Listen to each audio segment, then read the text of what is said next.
नमस्कार साथियों, स्वागत है आप सभी का मातृभूमि एकेडमी के ऑनलाइन प्लेटफॉर्म पर। आज हमारी क्लास वापस नगर पालिकाओं के गठन और शासन पर शुरू हो रही है। धारा 18 तक लगभग इसमें हमने सारी पढ़ ली थी। इसके आगे अगर हम देखते हैं तो देखिए साथियों, वैसे तो आपने इसकी इम्पोर्टेंट धाराएं कई सारी देखी है और लास्ट हमने 18 नंबर धारा तक पढ़ा भी था। आज धारा नंबर 19 से देखते हैं कि धारा नंबर 19 किस तरीके से नगर पालिका अधिनियम में क्या इंपॉर्टेंट पॉइंट्स कह रही है, या फिर धारा 19 से लेके आगे क्या महत्वपूर्ण ऐसे बिंदु आ रहे हैं जिनको नगर पालिका अधिनियम का जो पार्ट बी है हमारे एग्जाम के सिलेबस के अकॉर्डिंग, उसमें क्या क्या हमको याद रखना है वो हमको यहाँ पर पता चलेगा। सबसे पहले देखिए साथियों, धारा 19 की मैं अगर बात करूं, या चुनाव कार्य में सभी अधिकारी व कर्मचारी बंद राज्य निर्वाचन आयोग में प्रतिनियुक्ति पर समझे जाएंगे, ये कहा गया है। यानी जितने भी जो राज्य कर्मचारी है या फिर सभी जो अधिकारी है वो सारे के सारे चुनाव के दौरान क्या समझे जाएंगे, राज्य निर्वाचन आयोग है उसके यहाँ पर डेपुटेशन पर समझे जाएंगे या फिर उसके यहाँ पर प्रतिनियुक्ति पर समझे जाएंगे। यानी जब तक इलेक्शन नहीं होता है वो सारे के सारे राज्य निर्वाचन आयोग के अधीन में काम करेंगे और इलेक्शन पूरे करवाना ही उनकी पहली प्रायोरिटी रहेगी। अब साथियों, अगर इसमें आगे धारा नंबर 20 में देखते हैं तो क्या कहा गया है।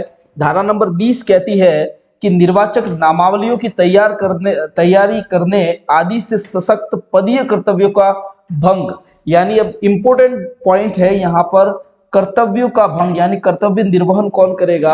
यानी जो अधिकारी गण है, जो कर्मचारी गण है वो क्या करेंगे, अपने कर्तव्य का निर्वहन करते हैं, यानी जो इलेक्शन का काम है वो करते हैं। लेकिन कई बार ऐसा हो कि मान लीजिए कि निर्वाचक नामावली, यहाँ पर देखिए निर्वाचक नामावली यानी वोटर लिस्ट बहुत ही महत्वपूर्ण चीज होती है और इसकी तैयारी में अगर कोई अपने कर्तव्य से भंग होता है, इसकी तैयारी मतलब इस निर्वाचक नामावली या वोटर लिस्ट जो वगैरह होती है उनमें अपने कर्तव्य को सही तरीके से नहीं निभाता है तो क्या क्या हो सकता है। देखिएगा साथियों, दोष सिद्ध होने पर, यानी निर्वाचक नामावली बनाई जा रही है और उसमें किसी कर्मचारी वंद द्वारा कोई गलती की जा रही है या फिर किसी व्यक्ति द्वारा कोई गलती की जा रही है। गलती देखिए, एक तो होती है कि जानबूझ के गलती की जाए, एक वो होती है कि गलती हो गई। तो गलती हो गई उसका कोई दिक्कत नहीं है, उसमें आपको मतलब आपके अधिकारीगण वगैरह आपके साथ होते हैं तो उसमें कहीं कहीं इसका सॉल्यूशन निकल जाता है। लेकिन मान लीजिए कि किसी वोटर लिस्ट को बनाने से पहले या उसकी तैयारी जो हो रही है, निर्वाचक नामावली की जो तैयारी हो रही है उसमें आप किसी पार्टी विशेष से जुड़ गए और किसी पार्टी विशेष को लाभ पहुंचाने के लिए आपने उसमें कुछ गलत किया, तो ये अगर दोष सिद्धि होती है, यानी इससे संबंधित आप अपने कर्तव्य को भूल रहे हो और कुछ दूसरा कार्य कर रहे हो और वो ऐसा कार्य है जो कि इलेक्शन को प्रभावित करता है, तो ऐसी दोष सिद्धि होने पर आपको क्या हो सकती है, कारावास भी हो सकती है। और कारावास होती है 3 महीने से लेकर 2 वर्ष तक का कारावास का इसमें प्रावधान है।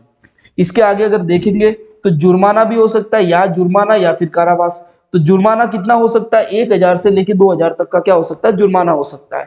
या फिर ऐसा हो सकता है कि दोनों ही आपको भुगतने पड़ सकते हैं, कारावास भी भुगतना पड़ सकता है और जुर्माना भी आपको लगाया जा सकता है।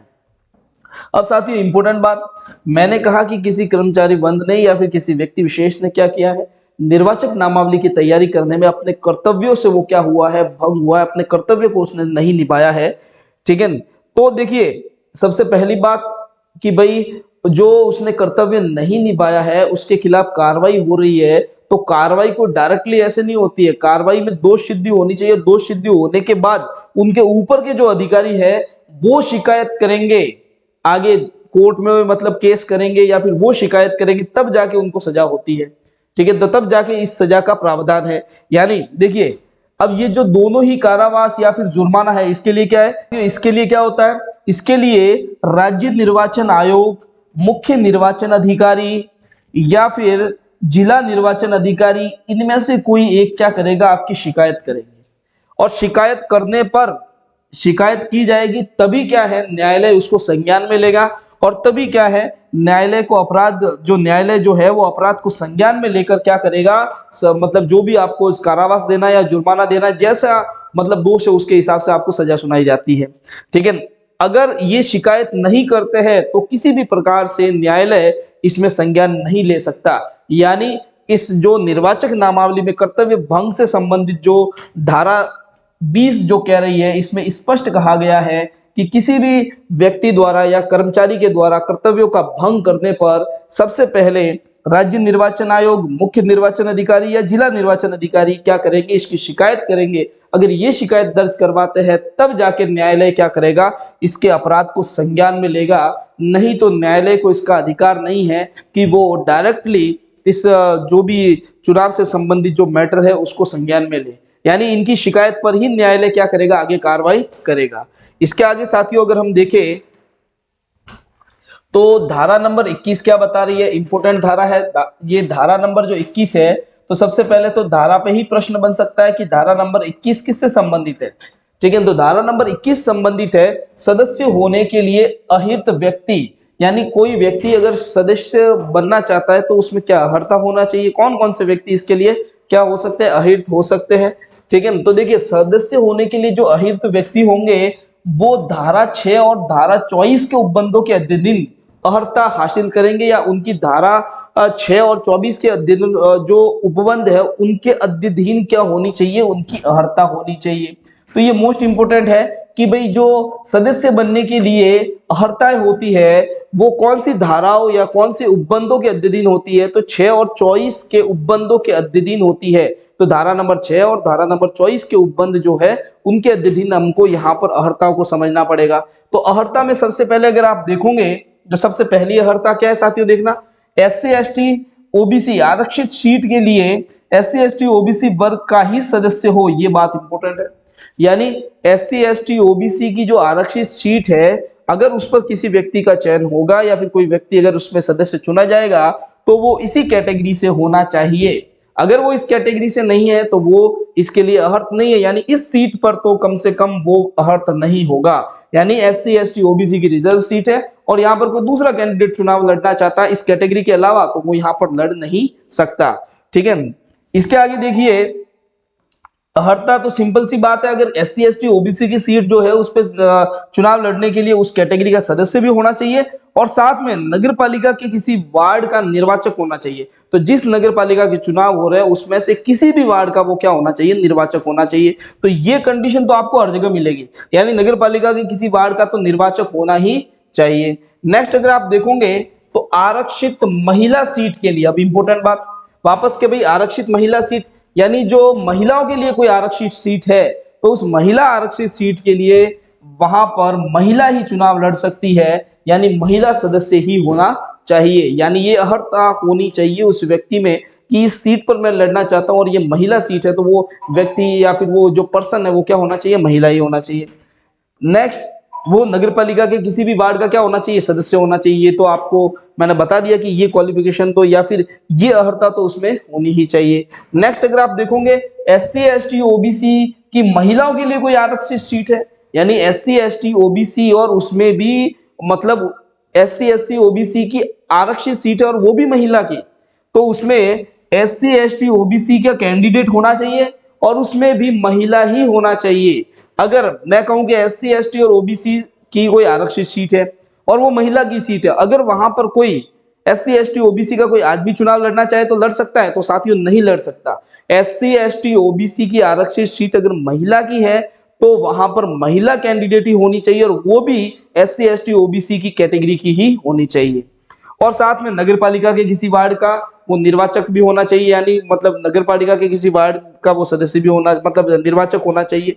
ठीक है, नेक्स्ट देखिए साथियों, नगर पालिका के किसी वार्ड का निर्वाचक होना, ठीक है, तो ये अर्हता तो एक अलग से है ही है कि अगर आपको मतलब चुनाव लड़ना है तो नगर पालिका के किसी वार्ड का निर्वाचक तो होना ही पड़ेगा। अगर आप उस नगर पालिका के वार्ड के निर्वाचक नहीं हो तो वहां पर आप चुनाव नहीं लड़ सकते।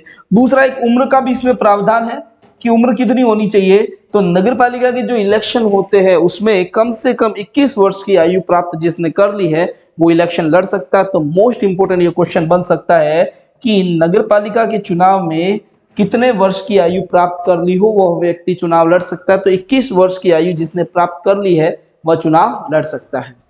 ये एक इंपॉर्टेंट मतलब आपके क्वेश्चन बनने लायक है उम्र से संबंधित। चलिए साथियों नेक्स्ट देखते हैं।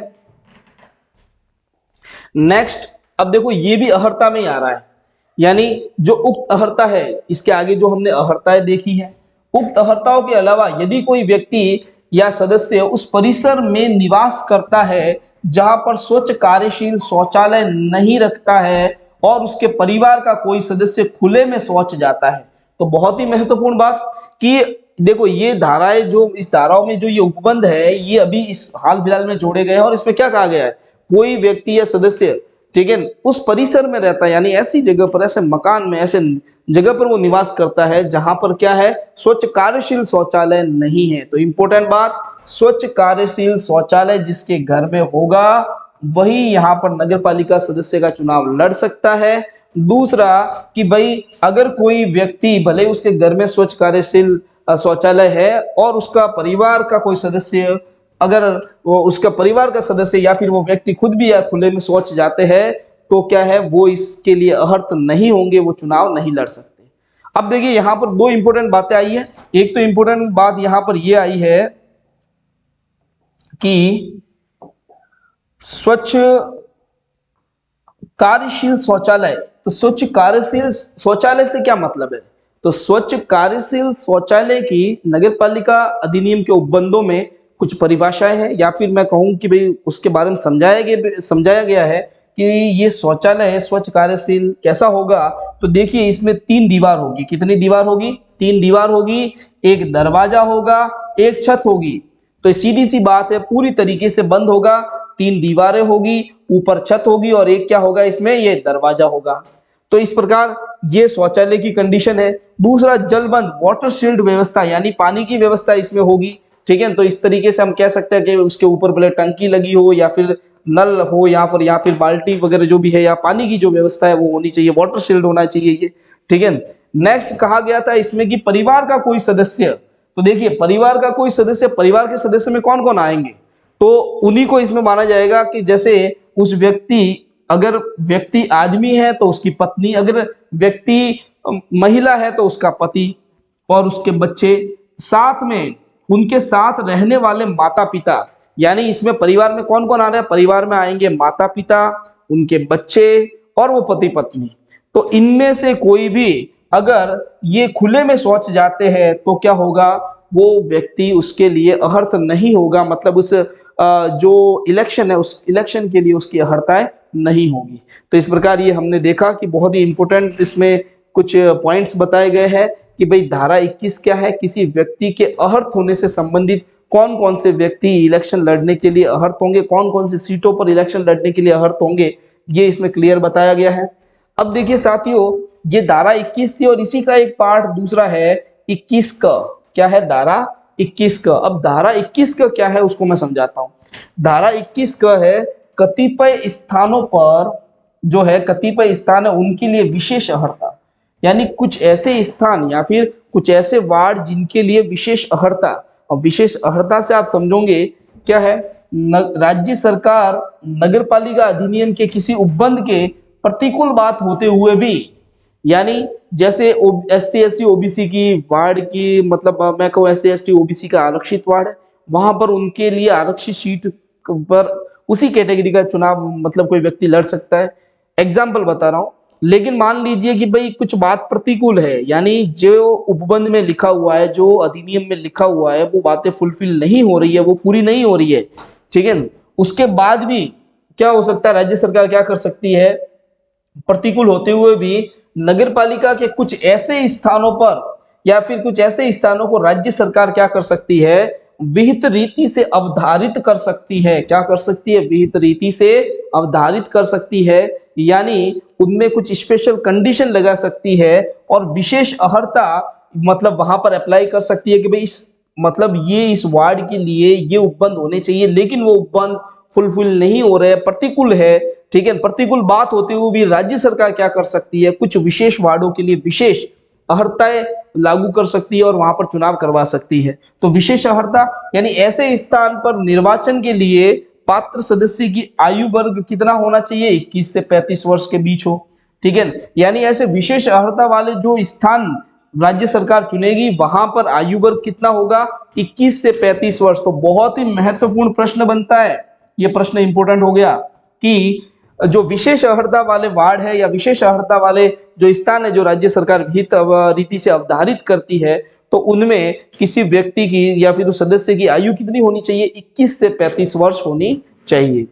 अब साथियों इसमें ध्यान देना कि उस विशेष स्थान के लिए सीमाएं क्या क्या होगी, मतलब उसकी जो सीमाएं है या फिर जो विशेष स्थान है उसमें क्या कंडीशन है वो हमको ध्यान रखनी है। तो सबसे पहली कंडीशन वही कि SC ST OBC आरक्षित सीट जो है, SC ST OBC के लिए जो आरक्षित सीट है उसमें भी क्या है, महिला आरक्षित सीट हो, तो वहां पर प्रत्येक से क्या है, मैक्सिमम 2 स्थान अवधारित किए जा सकते हैं। यानी जैसे मान लो कि ये नगर पालिका है और इस नगर पालिका में SC ST OBC की जो आरक्षित सीटें हैं और वो भी महिला आरक्षित सीटें हैं, उस महिला आरक्षित सीटें मान लीजिए कि यहाँ पर 6 महिला आरक्षित सीटें, कितनी? 6। और राज्य सरकार चाहे तो क्या करेगी, मैक्सिमम उसमें से 2 को क्या है, इस विशेष अर्हता से अवधारित कर सकती है। ठीक है, तो ये आपको समझना है कि भाई SC ST OBC की जो महिला सीटें हैं उसमें से कितनी सीटें, 2 सीटों को क्या है, विशेष अर्हता वाली सीटें बनाई जा सकती है। नेक्स्ट है SC ST OBC आरक्षित वर्ग के लिए महिला आरक्षित सीटें, यानी SC ST OBC है, महिला आरक्षित सीट है, और अगर इन महिला आरक्षित सीटों के में क्या है, यदि इनकी संख्या 3 से कम है, अब मैंने कहा भाई अगर 6 है तब तो उसमें से मैक्सिमम 2 में क्या है, वो विशेष अर्हता वाली कंडीशन लगेगी। लेकिन अगर इनकी सीटें कितनी, 3 से कम है, कितनी, 3 से कम है या 3 तक ही है, तो अगर मैं कहूं कि भाई यहां पर सीट 3 या 3 से कम, 3 या 3 से कम है, तब क्या होगा, 3 या 3 से कम है तो वहां पर सिर्फ एक स्थान को इस धारा के अधीन मतलब अवधारित किया जाएगा। तो यहां पर कितना स्थान आएगा, सिर्फ एक स्थान, कितना, एक स्थान। तो इस विशेष अर्हता वाले जो स्थान है वो कितना हो सकता है, एक। यदि SC ST OBC की जो महिलाएं है, महिला आरक्षित सीट है, वो 3 या 3 से कम है, तो सिर्फ एक स्थान क्या हो सकता है, वहां पर राज्य सरकार विशेष नीति से या विशेष रीति से क्या कर सकती है, अवधारित कर सकती है। नेक्स्ट देखते हैं अनारक्षित स्थान, यानी कोई आरक्षित नहीं है, रिजर्वेशन मतलब रिजर्वेशन वहां पर नहीं है। तो अनारक्षित स्थान में क्या हो सकता है, 5 या 5 से कम अगर सीटें, मतलब सीट है किसी नगर पालिका में, ऐसी मतलब कंडीशन हो रही है कि 5 या 5 से कम अनारक्षित यानी अनरिजर्व सीट है, यानी जनरल सीटें कितनी है, 5 या फिर 5 से कम। तो ऐसी कंडीशन में क्या होगा, एक स्थान मैक्सिमम क्या हो सकता है, उसमें अवधारित हो सकता है। लेकिन 5 से अगर ज्यादा है तो क्या होगा, 5 से ज्यादा है तो प्रत्येक खंड में, यानी प्रत्येक 5 के खंड में, यानी 5-5 के जो वार्ड के ब्लॉक बनेंगे उसमें से एक स्थान लिया जाएगा। और अगर 5 से कम कोई पूरा खंड बच जाता है तो उसको क्या है, हम छोड़ देंगे, उसमें से जो भी विशेष अर्हता वाली सीट है वो नहीं बनाई जाएगी। ठीक है, तो इसको मैं समझा देता हूँ वापस। इससे देखिए ये वाली कंडीशन समझा रहा हूँ, अनारक्षित सीटें अनरिजर्व सीटों में ये तो समझ गए आप कि 5 या 5 से कम है तो क्या है, अनरिजर्व सीटें अगर 5 या 5 से कम है तो एक सीट होगी, राज्य सरकार क्या कर सकती है, उसको विशेष अर्हता वाली सीट बना सकती है। लेकिन अगर 5 से ज्यादा अनरिजर्व सीटें हैं तो 5 से ज्यादा के लिए आप इसको यहां पर देखिएगा। तो साथियों इसको मैं एग्जांपल से समझाता हूं। देखिए अगर अनरिजर्व या फिर मैं जनरल की बात करूं, जनरल सीटें कितनी है, मान लीजिए 18 सीटें, कितनी, 18। अब इस 18 सीटों में से मान लो कि कुछ 5 वार्ड, फिर 5 वार्ड, 5 वार्ड, 5-5-5, 15 हो गए, 3 वार्ड क्या है, ये अलग हो गए। 5-5 के मैंने क्या कर दिया, यहाँ पे खंड बना दिए। अब इसमें जो पहला 5 वार्ड है उसमें से एक वार्ड को क्या कर सकती है सरकार, विशेष अर्हता वाली सीट घोषित कर सकती है। दूसरे जो 5 वार्ड है उसमें से एक विशेष अर्हता वाली सीट घोषित कर सकती है। तीसरे जो 5 वार्ड है उसमें से क्या है, विशेष एक से मतलब अर्हता वाली सीट घोषित कर सकती है।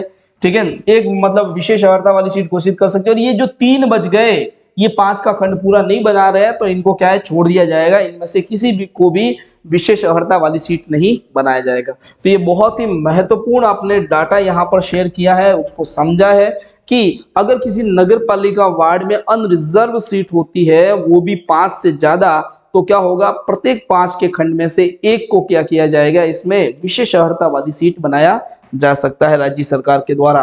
तो ये बहुत ही इंपॉर्टेंट डाटा हमने देखा था कि विशेष अर्हता वाली सीटें बनाने के लिए राज्य सरकार क्या कर सकती है, SC ST OBC की जो महिला सीट है उसमें से मैक्सिमम 2 को मतलब विशेष अर्हता वाली सीटें बना सकती है। SC ST OBC की अगर महिला सीटें 3 या 3 से कम है तो उसमें से सिर्फ एक सीट को विशेष अर्हता वाली बनाया जाएगा। और अनरिजर्व सीटें हैं, अनरिजर्व सीटें कौन सी, उसमें जिसमें 5 या 5 से कम है तो उसमें क्या है एक स्थान मैक्सिमम विशेष अर्हता वाला होगा, लेकिन 5 से ज्यादा है तो 5-5 के खंड में एक एक मैक्सिमम क्या है स्थान दिया जाएगा विशेष अर्हता वाले स्थान में। इसके आगे नेक्स्ट देखते हैं साथियों, धारा नंबर 22 कौन सी है, धारा नंबर 22 इसमें क्या बताया गया है। तो धारा नंबर 22 में क्या कहा गया है, सबसे पहली तो यही इंपॉर्टेंट बात बन जाती है और वो क्या है कि एक से अधिक वार्डों के लिए निर्वाचन लड़ने पर निर्बंधन, यानी किसी व्यक्ति को एक से अधिक वार्ड मतलब कोई व्यक्ति एक से अधिक वार्ड में चुनाव नहीं लड़ सकता, इसको निर्बंधन किस में किया गया है, तो धारा 22 में किया गया। इसको मोस्ट मतलब है ये आप इंपॉर्टेंट है, इसको याद रखिएगा। नेक्स्ट देखिए धारा 23, तो धारा 23 में क्या कहा गया है, जो भी यान है, ध्वनि है, विस्तारक है आदि है उनके उपयोग पर निर्बंधन। तो 2 निर्बंधन वाली धारा पढ़ेंगे, धारा नंबर 22 ये क्या, तो धारा 22 में क्या कहा गया है, धारा 22 में कहा गया है कि कोई भी व्यक्ति एक से अधिक स्थानों पर क्या है चुनाव नहीं लड़ सकता, ये धारा 22 में कहा गया। और धारा 23 कह रही है कि जब इलेक्शन का टाइम होता है तो उस समय यानों पर ध्वनि, जो यान है या जो भी वाहन होते हैं यानों, ध्वनि विस्तारकों आदि का उपयोग क्या निर्बंधन है, उनका उपयोग नहीं किया जाएगा। ठीक है, मतलब वही कि जब अधिसूचना जारी हो जाती है, जब इलेक्शन की अधिसूचना जारी हो गई तब क्या होगा, ये ना तो वाहन से आप कोई रैलियां निकाल सकते हो, ना स्पीकरों का यूज कर सकते हो, ना कोई आप प्रचार प्रसार कर सकते हो। तो ये इस तरीके से क्या निर्बंधन है, ये दोनों को आपको समझना है। ठीक है, अब देखिए धारा नंबर 22 में क्या कहा गया था, एक से अधिक वार्डों में चुनाव नहीं लड़ सकता। तो कोई भी व्यक्ति एक से अधिक वार्डों में चुनाव लड़ने का हकदार नहीं है, ये स्पष्ट कहा गया है धारा नंबर 22 में। यदि एक से अधिक वार्डों पर नामांकन उसने दाखिल कर दिया है, तो इंपॉर्टेंट बात ध्यान देना, यदि किसी व्यक्ति ने एक से अधिक वार्डों पर क्या कर दिया, नामांकन दाखिल कर दिया, तो अब क्या होगा, एक से अधिक वार्डों पर नामांकन दाखिल कर दिया है तो अंतिम तारीख को, तो वार्ड जो नामांकन दाखिल करने की जो अंतिम तारीख होती है, उस अंतिम तारीख को क्या है 3 बजे से पूर्व, यानी 3 बजे से पहले क्या कर देना पड़ेगा, उसको एक स्थान को छोड़कर बाकी सभी से नामांकन वापस ले लेना होगा। यानी जैसे मान लो किसी व्यक्ति ने अब जैसे चुनाव चिन्ह अभी मिलने हैं या फिर किसी व्यक्ति को मतलब चुनाव लड़ना है, तो उसको लग रहा है कि मैं कौन से वार्ड से चुनाव लड़ूं, तो उसने मान लीजिए 4 वार्डों से फॉर्म भर दिया नामांकन। तो अब देखिए 4 वार्डों से फॉर्म भरा, लेकिन ये धारा 22 क्या कह रही है, एक वार्ड से ही वो चुनाव लड़ सकता है।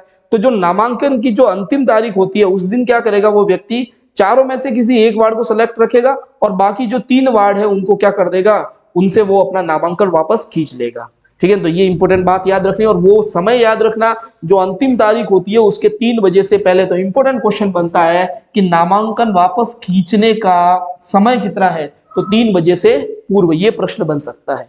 नेक्स्ट क्वेश्चन देखिए साथियों, धारा 22, तो धारा 22 देखिए इसमें क्या कहा गया था कि भाई जैसे ही मैंने कहा कि भाई निर्वाचन की अधिसूचना जारी हो रहा, निर्वाचन की अधिसूचना है वो जारी कौन करेगा, निर्वाचन की जो अधिसूचना है वो जारी की जाती है राज्य निर्वाचन आयोग के द्वारा। किसके द्वारा, राज्य निर्वाचन आयोग के द्वारा। तो राज्य निर्वाचन आयोग क्या करेगा, राज्य निर्वाचन आयोग चुनाव की या निर्वाचन की क्या करेगा, अधिसूचना जारी करेगा।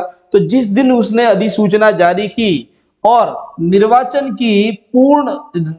की संपूर्ण प्रक्रिया पूर्ण होने का जो दिन है, जो टाइम है, ठीक है, जिस दिन तक इलेक्शन पूरे होते हैं, कंप्लीट होते हैं, तो जिस दिन अधिसूचना जारी हुई और जिस दिन इलेक्शन कंप्लीट होते हैं उसके बीच का जो टाइम पीरियड है, उस बीच के टाइम पीरियड में क्या है, कोई भी यानों से, ध्वनि से, विस्तारकों से, कटआउटों से, होर्डिंग, पोस्टर, ठीक है, बैनर आदि से कोई प्रदर्शन नहीं कर सकता, कोई भी चुनाव का प्रचार नहीं कर सकता।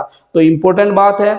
तो अपन कह सकते हैं कि अधिसूचना जब चुनाव की जारी होती है, आपको इसमें क्लियर पता चल चुका है कि जो राज्य निर्वाचन आयोग है उसने जब इलेक्शन की अधिसूचना जारी कर दी, तो इलेक्शन की अधिसूचना जारी करने से लेके इलेक्शन जब तक संपूर्ण रूप से कंप्लीट नहीं हो जाते, पूर्ण नहीं हो जाते, तब तक उसके बीच में किसी भी प्रकार का कोई भी चुनाव का प्रचार प्रसार नहीं कर सकते। अधिसूचना जारी हो गई है तो सारा का सारा प्रचार प्रसार बंद हो जाएगा, भले वो ध्वनि से हो, विस्तारकों से हो, मतलब कोई मीडिया, मतलब जो भी है डीजे से आप कर रहे हो या फिर कैसे जो स्पीकर उसके माध्यम से कर रहे हो, या फिर आप पैम्पलेट बंटवा रहे हो, या फिर होर्डिंग लगवा रहे हो, पोस्टर लगवा रहे हो, बैनर लगवा रहे हो, तो उन सारों पर क्या है, अधिसूचना लग जाती है। और अधिसूचना के आधार पर क्या होता है कि ये सारे के सारे बैन हो जाते हैं और कोई भी व्यक्ति इनके माध्यम से इस टाइम पीरियड के अंदर अधिसूचना जारी हुई और इलेक्शन पूरा होता है तब तक वो क्या है, किसी प्रकार का कोई प्रदर्शन, चुनाव का प्रचार प्रसार नहीं कर सकता। तो ये बहुत ही इंपॉर्टेंट धारा हमने यहाँ पर देखी।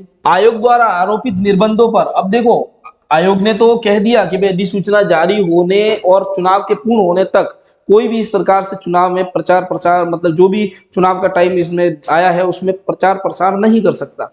लेकिन अगर कोई फिर भी इस तरीके की कोई हरकत करे कि भाई अधिसूचना जारी होने के बाद भी वो क्या कर रहा है, चुनाव का प्रचार प्रसार कर रहा है, तो उसने क्या किया है, आदेशों का उल्लंघन किया है और इस उल्लंघन के लिए उसको क्या है, जुर्माना भुगतना पड़ सकता है। और जुर्माना कितना हो सकता है, 5,000 का जुर्माना उसको भुगतना पड़ सकता है।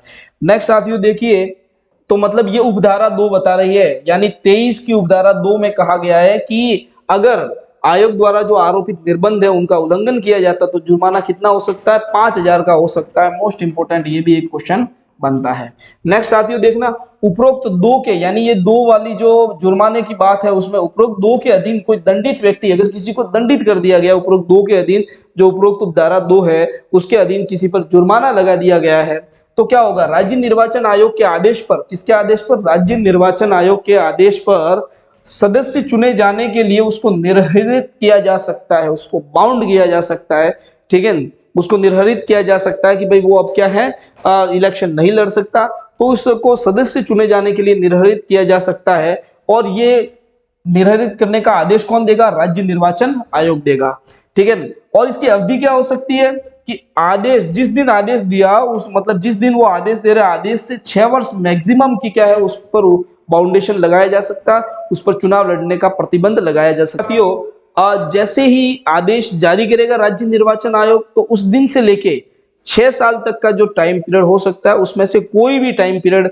राज्य निर्वाचन आयोग जो सेलेक्ट करे उसके उस टाइम पीरियड में क्या है, उसको इलेक्शन लड़ने के लिए क्या कर सकते हैं, प्रतिबंधित कर सकते हैं, या फिर मैक्सिमम 6 साल का उसके ऊपर क्या लग सकता है, प्रतिबंध लग सकता है।